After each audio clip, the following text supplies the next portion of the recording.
Assalomu alaykum. Safarga manganimizda namozni aerodromda qasr qilib o'qiymizmi yoki qo'zg'alishdan burun to'liq o'qimdiq? Javob: Va alaykum assalom va rahmatullohi va barakatuh. Barliq hamdu sanolar Janobi Allohga bo'lsin. Durud va salomlar payg'ambarimiz Muhammad sallallohu alayhi va sallamga, u zotning oil tavobatlariga, ashablariga va u zotga toki qiyomatgacha ergashganlarga bo'lsin.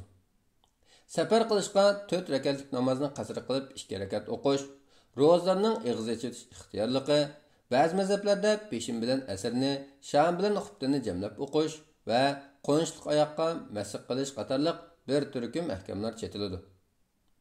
Olimlarning birdek ijmosi bilan safarda namoz qasr qilib o'qiladi. Bir kishining safarda bo'lishi uchun safar niyati bilan o'zi turayotgan yurti yoki iqomatgohidan safarga atlangan bo'lishi kerak. Safarga atlangan bo'lishi uchun yurtning uylari, binolari, sepillaridan ayrilgan bo'lishi shart. Demak, turayotgan shahar sirtiga safar niyati bilan chiqishdan iborat 2 shart tepilmasa, safarga atlangan bo'lmaydi.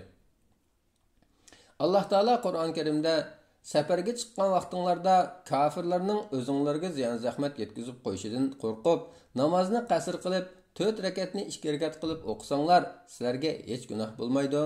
Kafirlar sizlarga haqiqatan o'p-o'chiq dushmandir. Namoz o'qiyotgan fursatdan foydalanib sizlarni o'ldirishdan yonmaydi degan. Mazkur oyat-i karimada Alloh taolo qasr qilib o'qishni safarga atlanishga bog'lagan bo'lib, shahar ichidan chiqmaganlar safarga atlangan bo'lmaydi. Shahar sirtidagi aerodromlarga chiqqanlar safarga atlangan bo'ladi. Buningga asosan Turkiyada yangi Istanbul aerodromidan safar qilmoqchi bo'lganda aerodromda qasr qilishni boshlasa bo'ladi. Chunki aerodrom shahar sirtida. Agar Istanbuldagi Kona Atatürk aerodromidan safar qilsa edi, to'liq o'qiydi. Chunki u aerodrom shahar ichida. Jiddadagi ichki aerodrommi shahar mahallalari ichida bo'lib qoldi. Yangi aerodrom shahar sirtida. Boshqa davlat va shaharlardagi aerodrom, port va vokzallarning hukmi shahar ichida binolarga tutash bo'lish yoki sirtida binolardan va mahallalardan uzuk bo'lishiga qarab hukmi yuqorqiga o'xshash. Shundaqla safardan qaytishdimi shahar sirtidagi aerodromga tushsa, u yerda qasr o'qiydi. Shahar ichidagiga tushsa, to'liq o'qiydi. Bu hukm safarga bel bog'lab, biletni jazmlashtirib olganlarga qartilgan bo'lib, aerodromga bo'sh o'rin chiqib qolsa safar qiladigan, o'rin chiqmasa safar qilmaydiganlar aerodromdagi chog'da qasr qilmaydi.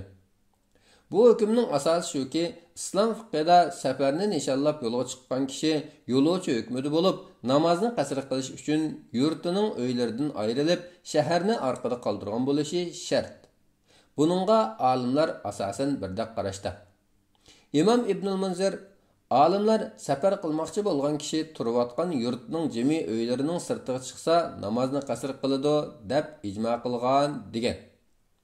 Anas ibn Malik radhiyallohu anhu, men Madinada payg'ambar sallallohu alayhi va sallam bilan peshinni 4 rakat o'qidim. Zulhulayfada asrni qasr qilib 2 rakat o'qidim degan. Zulhulayfaning Madinadagi Masjid-i Nabaviy bilan bo'lgan oraliqi taxminan 10 kilometr keladi. O'z vaqtida Zulhulayfa Madina sirtida edi. U yerdan qarasa Madina uylari ko'rinadi. Bugungi kunda Madina shahri ichiga kirib ketdi. Mazkur hadisga qaraydigan bo'lsak, payg'ambar sallallohu alayhi va sallam hajjatul vado uchun atlanmoqchi bo'lganida, garchi peshindan burunla safarni niyat qilgan bo'lsa-mu, peshinni Madina ichidagi chog'da to'liq o'qigan. Shahar sirti bo'lgan Zulhulayfaga chiqqanda ondan qasr qilishni boshlagan. İmam Navaviy mazkur hadisning sharhida mundaq deydi: Qasr qilish yurtning binolaridan ayrilganda boshlanadi.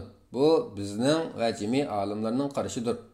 Uningdan boshqa qarashlarning hammasi sunnatga va salaf bilan xalafning ijmosiga xilofdir.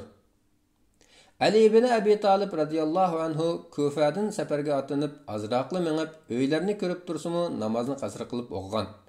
Safardan qaytib Kufaga yaqinlashganda uningga Kufaga kelib qoldik, namozni to'liq o'qimdik deyilgan edi. U, "Yo'q, Kufaga kirguncha namozni qasr qilamiz" dedi. Demak, namozni to'liq o'qish yurtiga kirishga bog'liq bo'lg'achqa, qasr qilishmi yurtdan chiqishga qarashliq bo'ladi. Safarni niyat qilgan bilan yurtidan chiqmasa, yanala safardagi kishi hisoblanmaydi va qasr qila olmaydi. Safardagi kishi toki yurtiga qaytib kelmaguncha yoki ma'lum bir ko'jim o'ltiroq joy va yoki qishloqda 15 kun turishni niyat qilmoqcha safardagi kishining hukmida bo'laveradi. Vallohu alam bissavob. Alloh eng to'g'risini bilguchidir. Fatvoda doktor Abdul Aziz rahmatulloh 2022-yili 11-oyning 3-kuni. Assalomu alaykum va rahmatullohi va barakatuh.